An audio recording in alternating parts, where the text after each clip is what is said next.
Litis Chica.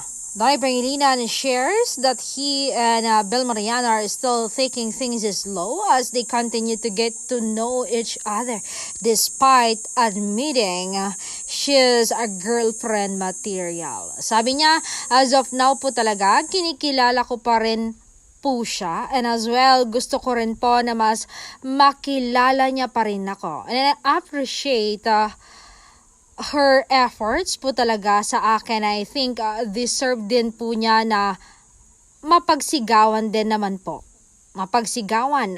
I don't know the other term, pero yun po yung naiisip kong term. And ayun na nga po, nakaka-proud din na po kasi talaga na magkaroon ng ganoong klaseng tao na very vocal po sa iyo at ipinagmamalaki po kayo.